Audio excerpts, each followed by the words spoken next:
तक विद्यालय का नाम है, आप लोगों के गांव का सम्मान है, विकास खंड का सम्मान है, जनपद का सम्मान होता है तो बहुत अच्छा लगता है। और मेरी बहुत लंबी सेवा हो गई है शिक्षा विभाग में, उसमें से मैंने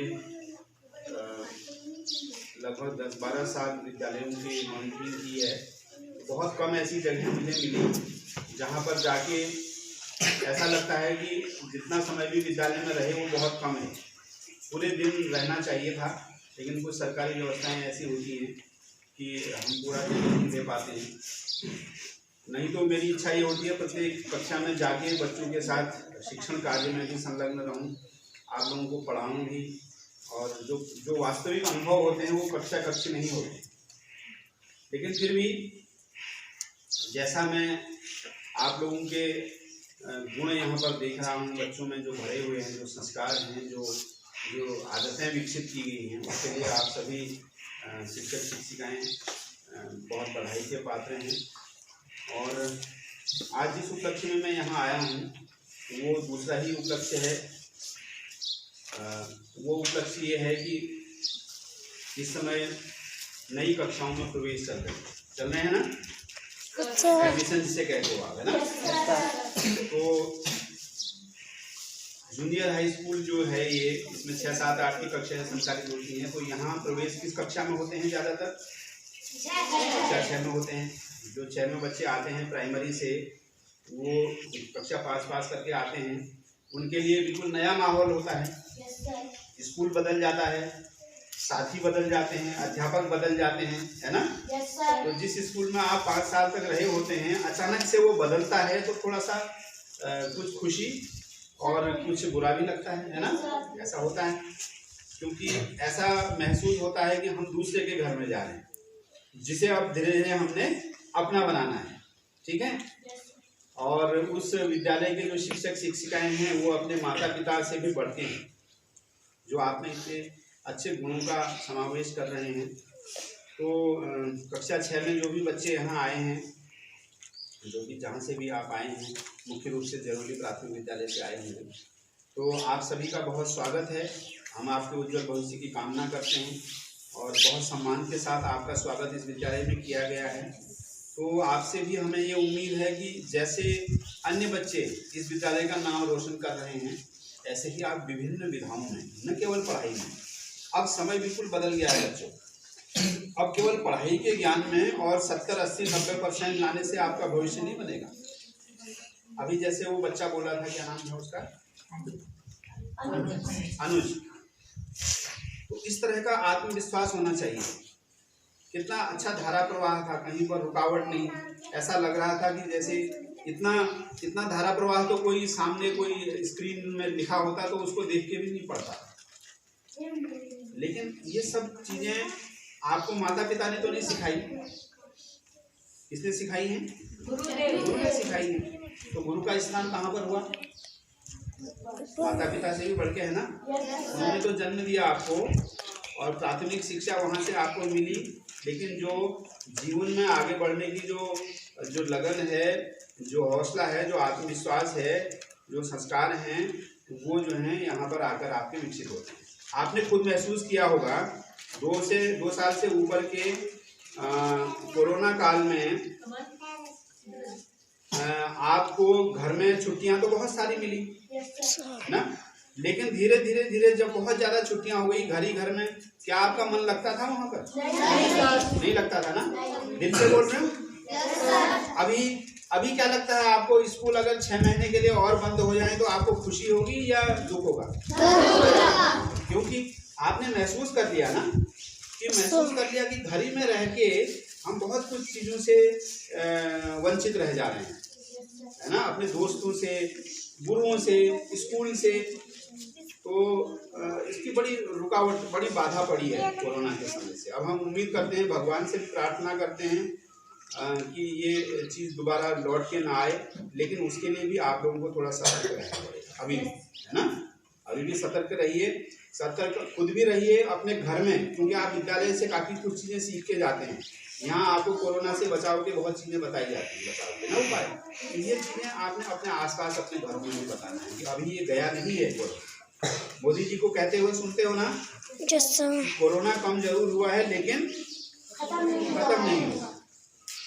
तो ऐसा न हो कि ये फिर से लौटे और हमारी शिक्षा प्रणाली में बाधा बने। ऑनलाइन शिक्षा की अभी बात की कि वो भैया ने, तो उसने यही कहा था कि ऑफलाइन का विकल्प ऑनलाइन था। तो कोई चीज का विकल्प होना या वास्तविकता होना, दोनों में बहुत अंतर है। एक ये रवीश गुरु जी हैं यहाँ पर, ये सर हैं आपके, माना ये चले जाते हैं यहाँ से और दूसरे आ जाते हैं, इनका ट्रांसफर कर दें यहाँ से, कर देते हैं। अब ऐसे ही स्कूल और भी तो बनाने हैं हमने, एक ही विद्यालय को अब तो इन्होंने बहुत अच्छा बना दिया और दूसरी जगह भेजते हैं, नहीं ऐसा करते हैं, इनके विकल्प के रूप में किसी को भेज देंगे यहाँ, वो भी तो आप समझ गए हैं ना विकल्प।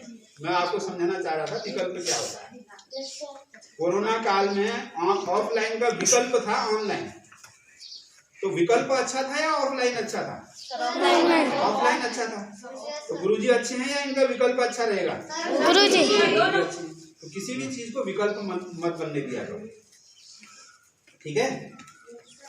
अच्छी आदतों के भी विकल्प होते हैं, अच्छी आदतों के भी विकल्प होते हैं। ये आदत नहीं है तो चलो दूसरी आदत, ऐसा नहीं करते हैं तो चलो ऐसा कर लेते हैं। लेकिन जो पहले वाला जिसको आप छोड़ रहे हो, उस चीज को छोड़ना नहीं है। छोड़नी है तो बुरी आदतें छोड़नी है, बुरे संस्कार छोड़ने हैं। आप में कोई ऐसी कमी हो सकती है जो दूसरे बच्चे में नहीं है, तो उस कमी को दूर करो। और इस विद्यालय को मैंने जहाँ भी अवसर मिले, जिस प्रतियोगिता के लिए मिले, वहाँ इनको मैंने आमंत्रित करवाया, प्रमाण पत्र दिलवाए बच्चों को। अभी एक बहुत अच्छा कार्यक्रम हुआ था, एक साल बालिका पंचायत, राज्य स्तर पर भी गए थे, वहाँ बहुत कुछ मिला था। उसके प्रमाण पत्र हमने जिले से भी इनके लिए तैयार करवाए। तो बालिका पंचायत में भी ब्रेक लग गया 2 साल तुरंत, उसके बाद कोरोना आ गया। लेकिन इस साल से आपको मैं बता दूं कि बालिका पंचायत फिर से शुरू होने वाला है, उसकी तैयारियां अभी से जारी होने वाली हैं, नियमावली बन रही है। तो इस साल फिर मुझे उम्मीद है कि यहाँ से आप अभी से तैयारी उसकी करवाना शुरू कर देंगे। बालिका पंचायत बहुत अच्छा कार्यक्रम है, बालिकाओं को आगे बढ़ाना। और जो आपने यहाँ पर आज कार्यक्रम आयोजित किया है, ये सरकारी और प्राइवेट स्कूल 2 तरह की व्यवस्थाएं हैं, है ना।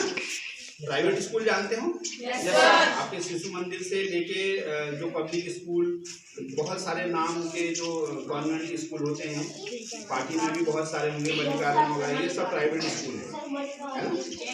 तो हमें ये सोचना पड़ेगा कि उन स्कूलों में इतनी तगड़ी फीस होती है, आप लोग बहुत सेठ धर्म के तो है ना, तो अनावश्यक पैसा क्यों खर्च करना है। अपने आसपास भी ये संदेश जाना चाहिए कि इन सरकारी स्कूलों से तो आपको पढ़ाई भी मुफ्त मिल रही है, भोजन भी मुफ्त मिल रहा है, अन्य सुविधाएं भी मुफ्त मिल रही हैं, सम्मान भी मिल रहा है ना। इधर उधर जाने के अवसर भी बहुत मिल रहे हैं। और ये जो प्रमाण पत्र हैं, जो सरकारी प्रमाण पत्र होते हैं, उनका महत्व तो बहुत ज़्यादा होता है। प्राइवेट स्कूलों के प्रमाण पत्रों का उतना महत्व तो नहीं है, क्योंकि वो किसी सरकारी अधिकारी के सिग्नेचर से नहीं मिलते हैं। तो आप लोग बड़े भाग्यशाली हैं कि आप राजकीय विद्यालय में पढ़ते हैं और एक जगह विद्यालय में आप बहुत अच्छा सा लिखोगे। अब मैं गुरुजी से कहूँगा एक सुझाव के रूप में कि मेरा विद्यालय मेरा गौरव, उसको जो है कहीं मुख्य द्वार में बड़े उसमें बढ़िया सा लिखें। उससे एक बच्चों में एक संदेश आता है कि गौरव किस लिए। गौरव जानते हैं, अभिमान। मुझे इस चीज़ का गौरव है, मुझे गौरव है कि मैं इस विद्यालय में पढ़ता हूँ, ठीक है। तो ज़्यादा आप बोर हो जाते हैं, छोटे बच्चे अधिकतम 5-7 मिनट ही सुन पाते हैं। तो आपके उज्जवल भविष्य की मैं कामना करता हूँ। और आज जिस तरह का सम्मान आपने मुझे दिया है, इसका मैं बहुत बहुत धन्यवाद ज्ञापित करता हूँ। मैं इस योग्य नहीं था जितना सम्मान आपने मुझे दिया है। मेरा अभी भी ये प्रयास रहेगा कि इस विद्यालय के बच्चों के लिए कुछ अतिरिक्त सुविधाएँ हम दिलवाएंगे। और विशेषकर मैं क्राफ्ट और जो कला, संगीत, पेंटिंग, ड्राइंग, क्राफ्ट निष्प्रयोज्य वस्तुओं से उपयोगी वस्तुएं बनाना, इस तरह का कोई ब्लॉक स्तरीय कार्यक्रम आपके यहाँ आयोजित करवाएंगे। उसके लिए धनराशि हम देंगे, ट्रेनर भी हम आपको देंगे, तो आप उसको यहाँ पर अप्लाई करोगे। इस साल हमने ये योजना बनाई है, 3-4 स्कूलों को हम जिले में देंगे, तो एक इस विद्यालय को भी वो जरूर देंगे। इसमें प्राइमरी भी शामिल होगा और आसपास से कुछ विद्यालय और शामिल हो जाएंगे। जो बच्चे आ सकते हैं वो 5 से 10 दिवसीय कोर्स करवा देंगे, व्यावसायिक कोर्स। ठीक है, तो बहुत बहुत धन्यवाद गुरु जी लोगों का, और आप सभी का प्यारे बच्चों, आपके उज्जवल भविष्य की कामना करते हुए अपनी बात